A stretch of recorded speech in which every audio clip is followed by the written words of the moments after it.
गुमला से एक खबर सामने आई है जहां जिले के उपायुक्त यानी डीसी दिलेश्वर महतो ने आज जिले के बाल सुधार गृह, नारी निकेतन, वृद्धाश्रम और बालिका गृह का औचक निरीक्षण किया।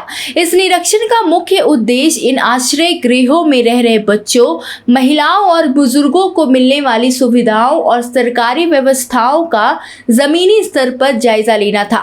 उपायुक्त ने न सिर्फ व्यवस्थाओं को देखा बल्कि वहां रह रहे लोगों के बीच पहुंचकर उनसे सीधा संवाद किया और बच्चों व महिलाओं को एक बेहतर व गरिमामय भविष्य के निर्माण के लिए प्रेरित किया। उन्होंने स्पष्ट किया है कि जिला प्रशासन समाज के इन संवेदनशील वर्गों के विकास और सुरक्षा के लिए पूरी तरह प्रतिबद्ध है। उपायुक्त दिलेश्वर महतो ने अपने इस दौरे की शुरुआत सबसे पहले बाल सुधार गृह के औचक निरीक्षण से की।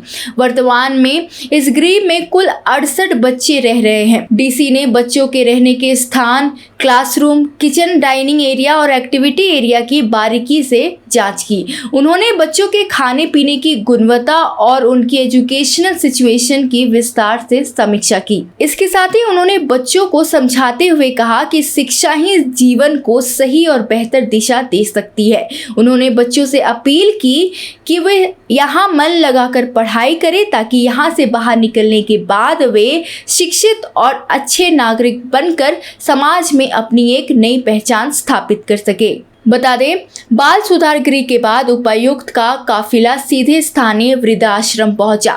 यहां का माहौल बेहद भावुक और आत्मीय था। उपायुक्त ने आश्रम में रह रहे सभी बुजुर्गों के पास जाकर उनसे मुलाकात की, उनका कुशल क्षेम पूछा और उनकी दैनिक आवश्यकताओं व मिल रही सुविधाओं के संबंध में विस्तृत जानकारी ली। उन्होंने बुजुर्गों से सीधे संवाद करते हुए पूछा कि क्या उन्हें भोजन, दवाइयाँ और अन्य आवश्यक सुविधाएं नियमित रूप से मिल रही है या नहीं, जिस पर वहां रह रहे बुजुर्गों ने वर्तमान व्यवस्थाओं पर पूरी तरह संतोष व्यक्त किया। इसके बावजूद उपायुक्त ने मौके पर मौजूद संबंधित पदाधिकारियों को कड़े निर्देश दिए कि बुजुर्गों की देखभाल में किसी भी प्रकार की कोताही बर्दाश्त नहीं की जाएगी। उन्होंने व्यवस्थाओं को और अधिक और आरामदायक बनाने के लिए आवश्यक सुधार करने को कहा ताकि जीवन के इस पड़ाव में उन्हें किसी भी तरह की परेशानी ना हो। इसके पश्चात उपायुक्त ने नारी निकेतन एवं बालिका गृह का भी सघन दौरा किया। नारी निकेतन के निरीक्षण के दौरान उन्होंने वहां रह रही महिलाओं को आत्मनिर्भर बनाने पर विशेष जोर दिया।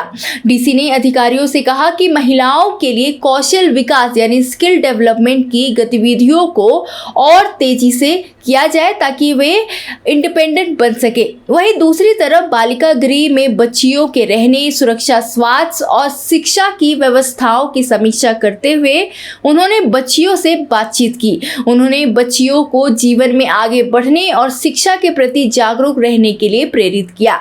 उपायुक्त ने वहां मौजूद सभी को आश्वस्त किया कि जिला प्रशासन सभी बच्चों और महिलाओं के उज्जवल भविष्य, सुरक्षा और बेहतर जीवन स्तर के लिए निरंतर प्रयास कर रही है और किसी भी समस्या के त्वरित समाधान के लिए भी सदैव तत्पर है।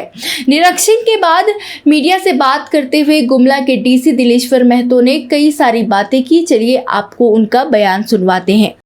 आज प्रोबेशन होम का विजिट किया। यहाँ पर 68 बच्चे हैं और अभी उन लोगों का म्यूजिक क्लास चल रहा था। इसी तरह से बहुत सारे एक्टिविटीज़ हो रहे हैं। अभी कंप्यूटर क्लासेस भी हो रही है और बच्चे काफ़ी खुश भी हैं। साफ़ सुथरा लगा, कुछ सुधार हुआ है पहले से जो एक बार मैंने विजिट किया था जो डीडीसी था उस समय से अपेक्षाकृत काफ़ी सुधार हुआ है और डायरेक्शंस भी दिया गया बाल संरक्षण पदाधिकारी को। जो भी समस्या है यहाँ पर समस्याओं को बताएं और उन समस्याओं पर निदान करने का प्रयास करेंगे। और सभी बच्चे जो इनकी उम्र 14 वर्ष से ऊपर हो गई है उनको अन्य जगह स्थानांतरित करने के लिए विभाग को लेकर इस तरह से देखा गया कि पहले की अपेक्षा काफ़ी सुधार हुआ है। कुल मिलाकर गुमला उपायुक्त दिलेश्वर महतो द्वारा किया गया यह औचक निरीक्षण प्रशासनिक संवेदनशीलता और जवाबदेही की एक बेहतरीन मिसाल है। बाल सुधार गृह, वृद्धाश्रम, नारी निकेतन और बालिका गृह का जमीनी स्तर पर जायजा लेकर उन्होंने न सिर्फ व्यवस्थाओं को सुदृढ़ किया बल्कि वहां रह रहे लोगों से सीधा संवाद कर उनमें एक नया भरोसा जगाया। बच्चों को शिक्षा के लिए प्रेरित करना और महिलाओं के कौशल विकास पर जोर देना जिला प्रशासन की दूरदर्शी सोच को दर्शाता है। डीसी के इस मानवीय कदम और कड़े निर्देशों से आने वाले दिनों में इन आश्रय गृहों की सूरत और सीरत में बड़ा सकारात्मक बदलाव देखने को मिलेगा।